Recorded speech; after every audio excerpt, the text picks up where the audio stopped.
আমার ঘরে যতবারই মিস্ত্রিরা কাজ করে চলে যায় ততবারই সবকিছু ধুয়ে মুছে পরিষ্কার না করা পর্যন্ত যেন আমার শান্তির ঘুম হয় না। আসসালামু আলাইকুম, কেমন আছো সবাই? আশা করি সবাই ভালো আছো।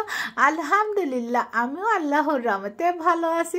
তো তোমরা তো জানো আমার বাথরুমের ফিটিংসের কাজ করছে, তো ড্রিল মেশিনের কাজ করলে তো ধুলা ছাড়া কোনো কথাই না। আর ওয়াশরুমটা যেহেতু আমার বেডরুমের সাথে, তাহলে বুঝতেছো আমার বেডরুমের অবস্থা কি হয়েছে। তো সকাল সকাল খুকি এসে ঝাড়ু হাতে নিয়ে মিশনে নেমে গিয়েছে, মানে ঝাড়ু মোছা করার মিশনে, বুঝছো?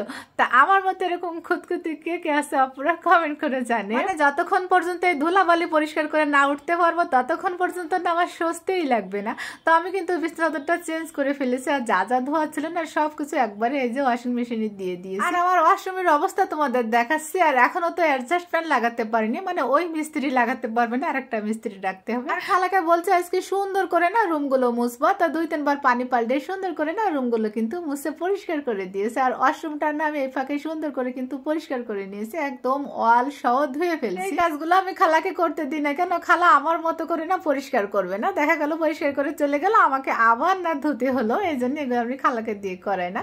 তো যাই হোক, এই যে সবকিছু এখন কমপ্লিট, এখন না রান্না বাড়ার কাজে চলে আসবো। তো আমি কিন্তু একটু চা বানিয়ে নিয়েছি, আর এই যে সবকিছু না গোছানো আছে, আমি রান্নাটা না ঝটপট করে নিব।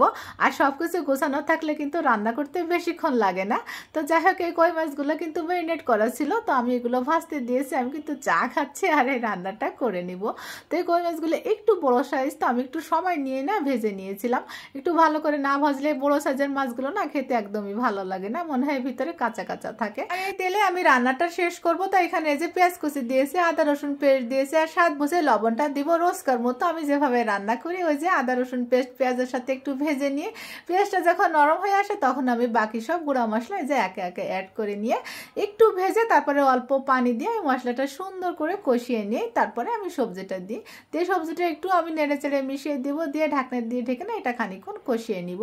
আমি এভাবেই মূলত রান্না করি আমার রান্না। তোমরা তো দেখো, আগে একটা ভিডিওতে দেখিয়েছিলাম আমি ওলকপি দিয়ে পালং শাক রান্না করেছিলাম। তো অনেক আপুরাই কমেন্ট করেছিল তারা ওলকপি চেনে না, কিংবা পালং শাক দিয়ে কখনো ওলকপি দিয়ে মাছ দিয়ে রান্না করে খায়নি।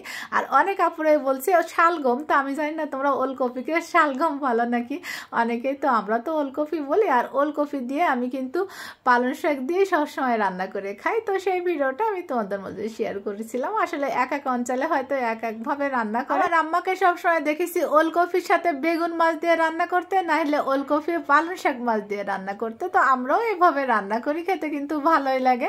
তো যাই হোক, সিম তরকারিটা কিন্তু আমি ওই পাশে চুলাই দিয়েছি। এর পাশে আমি চিংড়ি মাছের কোপ্তাকারি রান্না করব। তো তোমরা কি কখনো গরুর দুধ দিয়ে চিংড়ি মাছের কোপ্তাকারি রান্না করে খেয়েছো? যারা খাও না তারা অবশ্যই একবার ট্রাই করে দেখো।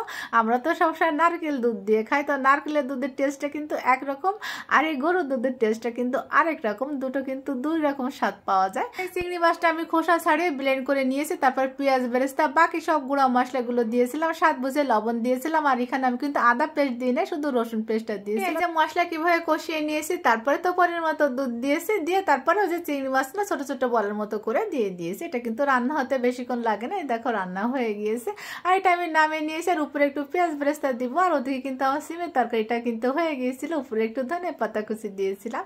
তো আজ এই পর্যন্ত, সবাই ভালো থেকো, সকলের জন্য আমার দোয়া থাকবে। আসসালামু আলাইকুম।